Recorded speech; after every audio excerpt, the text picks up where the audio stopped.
இயேசுவின் நாமத்தினாலே இந்த மாலை நேரத்திலே உங்களை அன்போடு கூட வாழ்த்துகிறேன். வேதத்தின் வெளிச்சம் என்ற நிகழ்விலே அழைப்பை குறித்து நாம் தியானித்துக் கொண்டே இருக்கிறோம். இன்றைக்கு 1 ராஜாக்களின் புஸ்தகம் 13ஆம் அதிகாரத்தை நாம் வாசிக்கின்ற போது ஆசாரியத்துவ அழைப்பை குறித்து வசனம் மிக தெளிவாக நமக்கு கற்றுக் கொடுக்கிறது. யெரொபெயாம் தனக்கு இஷ்டமானவர்களை ஆசாரியர்களாய் நியமித்ததின் நிமித்தம் பாவம் செய்தான் என்ற ஒரு வசனத்தை நாம் வாசிக்க முடியும். ஆசாரியத்துவ ஊழியத்திற்கு தேவனால் அழைக்கப்பட்டால் ஒழிய ஒருவனும் இந்த கடினமான ஊழியத்திற்கு தானாய் ஏற்படுகிறதில்லை என்று தேவ வசனம் நமக்கு தெளிவாய் கற்றுக் கொடுக்கிறது.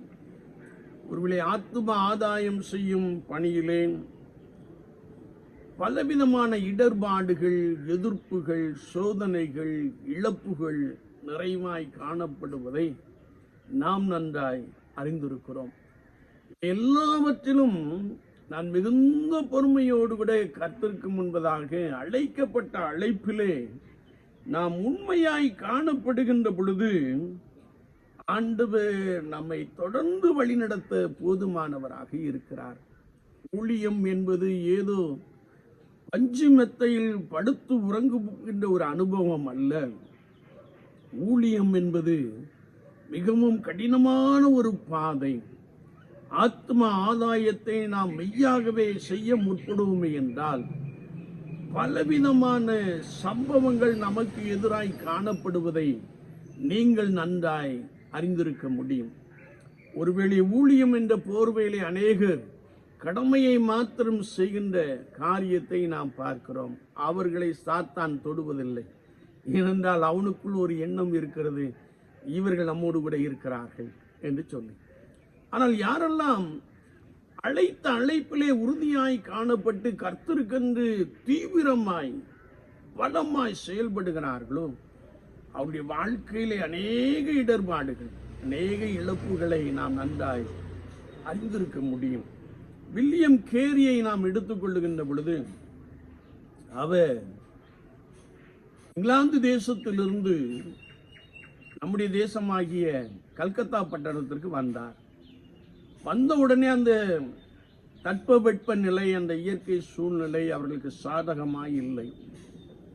ஒருவேளை அவர் வந்து சில காலங்களிலே அவர் தன்னுடைய மூத்த மகனாகிய பீட்டர் கேரியை இழந்தார். அந்த இழப்பை அவரால் தாங்கிக் கொள்ள முடியவில்லை. ஆனால் அவனை புதைப்பதற்கு ஒருவரும் வரவில்லை. அவரே தன்னுடைய கைகளால் புதைத்தார் என்பதை நாம் அறிந்திருக்கிறோம். ஒருவேளை இந்த பீட்டர் கேரியின் இழப்பின் மூலமாக வில்லியம் கேரியின் மனைவி பைத்தியம் பிடித்தவளை போல் ஆகிவிட்டார். ஒருவேளை வில்லியம் கேரியை கொண்டு ஆண்டவர் பெரிய ரிஃபர்மேஷனை ஏற்படுத்தினார், பெரிய காரியங்களை செய்தார். ஆனால் அவற்றிலே அவர் தன் குடும்பத்தில் உள்ள ஒவ்வொருவரையும் இழந்து கொண்டிருந்தார் என்பதை நாம் ஒருபோதும் மறக்க முடியாது. எனவே ஊழிய அழைப்பு என்பது, ஆசாரியத்துவ அழைப்பு என்பது சாதாரணம் அல்ல, மிகவும் கடினமான ஒரு பாதை. அதிலே கர்த்தருடைய ஆவியானுடைய ஒத்தாசையை கொண்டு மாத்திரம் நாம் செயல்பட வேண்டும், முடியும் என்பதை குறித்து நாம் நன்றாய் அறிந்திருக்கிறோம்.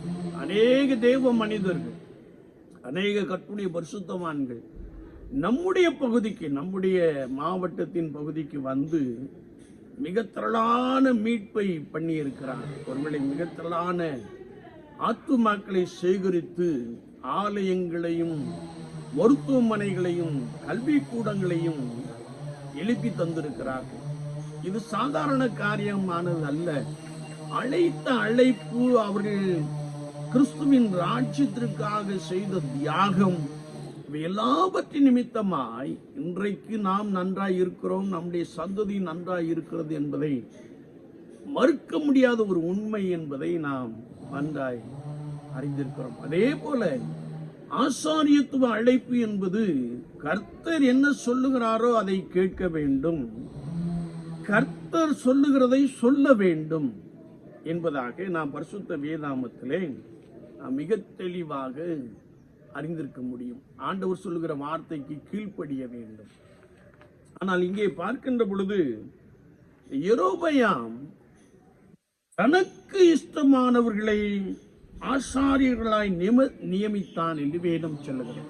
எனவேதான் தாவீதின் வம்சத்திலிருந்து ஒரு கூட்டார் பிரிந்து கலகம் பண்ணினதை குறித்து நாம் இந்த அதிகாரத்திலே மிக தெளிவாக அறிந்து கொள்ள முடியும். இன்றைக்கும் அநேகர் அழைப்பை மறந்தவர்களாக ஆசாரியத்துவம் என்பது ஆலயத்திலே பிரதான பரிசுத்த ஸ்தலத்திலே பணிவிடை செய்கின்ற ஒரு அனுபவம் என்பதை நாம் பரிசுத்த வேதாமத்திலே மிக தெளிவாக அறிந்து கொள்ள முடியும். ஆனால் சமீபத்தில் ஒரு வயதான தகப்பன் ஒரு பேட்டி கொடுத்தார். ஐயோ, எங்கள் போதகர் காலையில் ஆலயத்திற்கு இதுவரைக்கும் வந்ததில்லை, 5 மணி ஆராதனைக்கு இதுவரைக்கும் வந்ததில்லை. பரிதாபம். அழைப்பை மறந்து அநேக நாம் தூங்கி விடுகின்ற ஒரு காட்சிக்குள்ளே காணப்படுகிறோம் என்பதை நாம் மறுக்க முடியாது. ஏனென்றால் ஊழியம் என்பது சாதாரணமானதல்ல. அதிகாலமே ஆயத்தமாகி கர்த்தருக்கு முன்பதாக காத்திருந்து கர்த்தருடைய சொல்லை கேட்கிற ஒரு அனுபவம், கர்த்தர் என்ன சொல்லுகிறாரோ அதை ஜனங்களுக்கு அறிவிக்கிற ஒரு மிகப்பெரிய அனுபவம் என்பதை பரிசுத்த வேதாகமம் நமக்கு தெளிவாய் கற்றுக் கொடுக்கிறது. இன்றைக்கும் யெரொபெயாமை போல தனக்கு இஷ்டமானவர்களை ஏற்படுத்தினது நிமித்தமாக இன்றைக்கு அநேக சம்பவங்களை நாம் நேரடியாக பார்த்து கொண்டே இருக்கிறோம். என்னை கேட்டுக்கொண்டு இருக்கிற என் அன்பு சகோதரனே, சகோதரியே, யெரொபெயாம் தனக்கு இஷ்டமானவர்களை ஆசாரியர்களாக நியமித்து நிமித்தமாய் பாவம் செய்தது போல இன்றைக்கும் அநேகர் தனக்கு இஷ்டமானவர்களை நியமிப்பதின் மூலமாக பலவிதமான காரியங்கள், பலவிதமான சம்பவங்கள், தேவனுக்கு பிரியமில்லாத காரியங்கள் கர்த்தருடைய சபையிலே நடைபெற்றுக் கொண்டிருப்பதை நாம் நன்றாய் அறிந்திருக்க முடியும். எனவே ஊழிய அழைப்பு என்பது, குறிப்பாக ஆசாரியத்துவ அழைப்பு என்பது, அது கர்த்தரிடத்தில் நமக்கு வேண்டும் என்பதை குறித்து வசனம் மிக தெளிவாக கற்றுக் கொடுக்கிறது.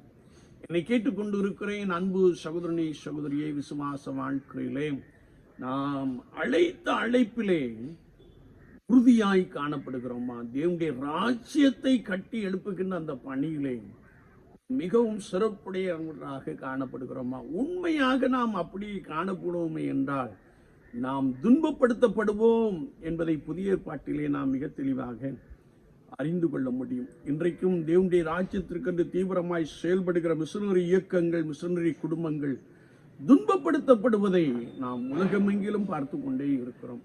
எனவே ஊழியம் என்பது கடினமான ஒரு பாதை. அழைத்தவர் உண்மையுள்ளவர், அவர் நம்மோடு கூட இருந்து நம்மை நடத்த போதுமானவராக இருக்கிறார். ஆனால் நான் அழைத்த அழைப்பிலே, ஊழிய அழைப்பிலே, குறிப்பாக ஆசாரியத்துவ அழைப்பிலே நாம் உறுதியாய் காணப்படுகிறோமா?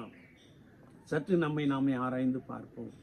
ஒரு விஷயம் நம்மை கர்த்தருடைய சமூகத்திலே தாழ்த்தி, ஆண்டவரே, என்னை ஆசாரியனாய் அழைத்திருக்கிறீரே, இந்த அழைப்புக்கு நான் உண்மையாய் காணப்பட உதவி செய்யும் ஆண்டவரே என்று சொல்லி நம்மை கர்த்தருடைய சமூகத்திலே தாழ்த்தி கொள்ளுவோம். யாரெல்லாம் தங்கள் இஷ்டப்படி தங்களுக்கென்று போதகர்களை ஏற்படுத்தி கொண்டார்களோ, யாரெல்லாம் தங்கள் இஷ்டப்படி போதகர்களை நியமித்துக் கொண்டார்களோ, ஆசாரியர்களை நியமித்துக் கொண்டார்களோ, அவர்கள் பாவம் செய்தார்கள் என்று வசனம் சொல்லுகிறது.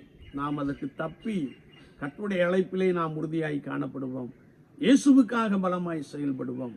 தேவனுடைய ராஜ்யத்தை கட்டி எழுப்புகின்ற பழியிலே நாம் உண்மையாய் உதாரத்துவமாய் செயல்படுவோம். கர்த்தர் உங்களோடு கிடந்து உங்களை பலமாய் நடத்துவாராக. ஆமேன், ஆமேன்.